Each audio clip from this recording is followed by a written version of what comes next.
पहले तो मैं आपके माध्यम से मंत्री साहब का शुक्रिया अदा करना चाहूँगा कि इलेक्शन होने के बाद जो पहला तोहफा मेरे बनी को मिला वो 2 बसों का मिला था। बसेस इनकी तरफ से दी गई थी, मैं इनके लिए शुक्रिया अदा करना चाहूँगा। लेकिन उम्मीद करता हूँ कि ये 2-3 बसेस और हमें बनी को मिलनी चाहिए, क्योंकि दूर दराज का एरिया है, पहाड़ी इलाका है। तो जो मुफ्त फैसिलिटी मिली है सीएम साहब की तरफ से हमारी माताओं बहनों के लिए, मैं चाहता हूँ इसका फ़ायदा हमारे बनी के लोगों को भी मिले। इसके साथ साथ स्टेडियम की यहाँ बात हुई है, तो स्टेडियम, इंटरनेशनल स्टेडियम की मांग इतनी हो गई है कि मुझे लगता है कि जम्मू कश्मीर का नाम इंटरनेशनल स्टेडियम ही ना पड़ जाए कहीं पे। हर जगह इंटरनेशनल स्टेडियम, हर जगह इंटरनेशनल स्टेडियम ही मांगे जा रहे हैं। वो तो मैं भी मांग लेता हूँ, एक जनाब बनी में भी दे दीजिए। जहाँ इतने बट रहे हैं तो एक बनी में भी बांट दीजिए। तो मैं आपको एक ऑफर दूंगा सर, मैं एक आपको ऑफर देता हूँ यहाँ से। मेरे बनी में अब धर्मशाला की बात हुई तो धर्मशाला से खूबसूरत जगह है हमारे वहाँ पे, जहाँ पे 1400 कनाल जगह जो है स्टेट लैंड है हमारे पास। तो मैं चाहूँगा कि वहाँ पे अगर आप बनाते हो तो धर्मशाला से काफ़ी खूबसूरत बनेगा, और ये हमारे कठुआ डिस्ट्रिक्ट में और इवन पूरे जम्मू कश्मीर में सबसे खूबसूरत स्टेडियम बनेगा। और मैं चाहूँगा इसके ऊपर आप प्लीज़ थोड़ा ध्यान दीजिए। और हमारे वहाँ पे जितने पहाड़ी इलाकों में क्रिकेट से ज़्यादा वॉलीबॉल पे लोग, बच्चे जो हैं वो स्ट्रेस देते हैं। मैं चाहता हूँ जितने भी हाई सेकेंडरीज हैं वहाँ वॉलीबॉल कोर्ट्स बनाए जाएँ, ताकि वहाँ बच्चे जो हैं वॉलीबॉल अच्छे से खेल सकें। इसके साथ साथ हमारे जितने भी गर्ल्स हाई स्कूल्स हैं, जहाँ हाई सेकेंडरीज हैं, मैं चाहता हूँ वहाँ पे बैडमिंटन कोर्ट्स बनने चाहिए। हमारी जो बेटियाँ वहाँ, बहनें वहाँ पे पढ़ती हैं, उनको कुछ ना कुछ फैसिलिटी मिलनी चाहिए।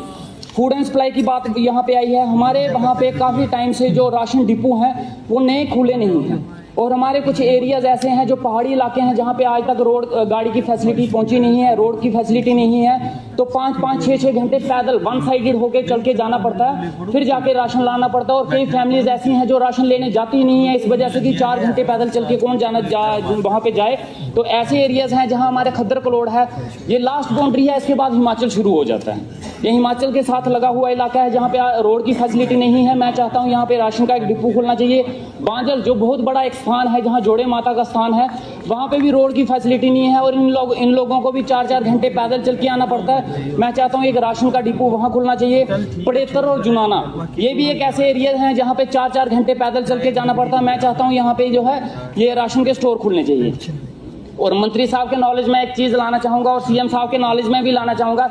जनाब, बर्फ़ हमारे भी पड़ती है और उसका रंग भी सफ़ेद है, बहुत खूबसूरत है। जैसे श्रीनगर में है वैसे ही यहाँ पे है। मैं चाहता हूँ कि स्नो फेस्टिवल जो है हमारे बनी में भी करवाए जाएं, हमारे सरथल में भी ये स्नो फेस्टिवल होने चाहिए, तो ताकि सभी लोग वहाँ पे ये देखने आए। आज तक श्रीनगर की बर्फ़ बिकी, लेकिन बनी की बर्फ़ नहीं बिकी।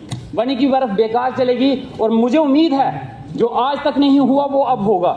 और मैं उम्मीद रखता हूं कि हमारे सरथल में, लोहाई मलार में स्नो फेस्टिवल जैसे प्रोग्राम्स जो है करवाए जाएंगे। और हमारे पूरे जम्मू कश्मीर में, इवन जम्मू की बात करूंगा, फर्स्ट विंटर फेस्टिवल अगर कहीं लगा तो वो मेरे बनी में लगा था। इसके लिए मैं शुक्रिया अदा करना चाहूँगा, और आगे भी मैं चाहूँगा कि बनी को इसी तरह से इंपॉर्टेंस दी जाए।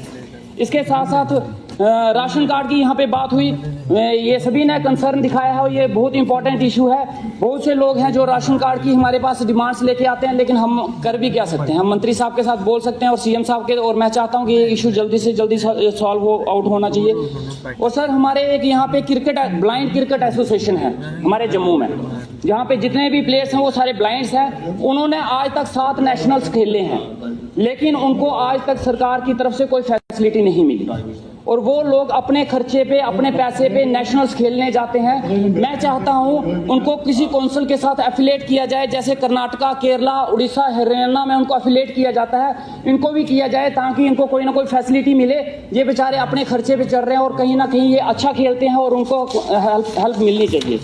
और इसके साथ साथ मेरे सर बनी में लोहाई मलार वाली साइड एक लड़की है, अनिका देवी नाम है जिसका, जुडो खेलती है। 5 गोल्ड मेडल उसने नेशनल में लिए हैं। 2 बार उसका इंटरनेशनल उसको खेलने का मौका मिला, लेकिन नहीं जा पाई। किस वजह से? कि पैसों की दिक्कत की वजह से। इस बार फिर से उसका नाम आया है। मैं चाहता हूं कि सरकार की तरफ से उसे कोई ना कोई बेनिफिट मिले, जिसकी वजह से वो इंटरनेशनल खेलने जा सके, और बहुत अच्छी प्लेयर है। इसके साथ साथ हमारी पहाड़ी इलाकों में रेसलिंग का बहुत बच्चों को शौक है, और वो दंगल में रेसलिंग के लिए जाते हैं, लेकिन वहाँ पे कोई अखाड़े नहीं है, कोई प्रोफेशनल वो वैसा कुछ नहीं है कि उनको कोचिंग दी जाए। अगर उनको प्रोफेशनली उनको ट्रेन किया जाए तो मैं गारंटी से बोलता हूँ यहीं के बच्चे ओलंपिक खेलने जा सकते हैं और गोल्ड भी ला सकते हैं। और मैं उम्मीद करता हूं कि मंत्री साहब इस चीज़ के ऊपर ध्यान देंगे, और अखाड़े 2, एक बनी वाली साइड, एक लोहाई मलार वाली साइड, और एक मैं बड़ी मजे की बात है यहाँ पे कि हमारे यहाँ पे जब से क्वेश्चंस लग रहे हैं, हमारे मंत्री साहब के क्वेश्चन बड़े कम लगते हैं। वो पता नहीं कहाँ गुम हो जाते हैं, समझ नहीं आती है, क्वेश्चन ही नहीं आज। मैंने भी बहुत लगाए लेकिन दिखे नहीं, वो बड़ी मुश्किल से आज हाथ लगे हैं, तो मैंने सोचा वो भी आज इसी में इंक्लूड कर ले, आगे पता नहीं आएंगे या नहीं आएंगे। तो मैं मंत्री साहब को बोलूंगा क्वेश्चन पता नहीं क्या है, वो मुझे नहीं पता वो सेटिंग कहाँ है कहाँ नहीं है, लेकिन मैं मंत्री साहब से चाहूंगा कि जितने इशू कंसर्न इश्यूज हैं, बहुत इंपॉर्टेंट डिपार्टमेंट है, खासकर मेरी बनी के लिए। और जनाब सर स्पीकर साहब एक छोटी सी बात मैं रखना चाहूंगा, जब आपको कुछ देना होगा 2:30 बजे तक आप हाउस को स्पीकर साहब मैं कंक्लूड करना चाहूंगा, मैं मंत्री साहब 2:30 बजे चलो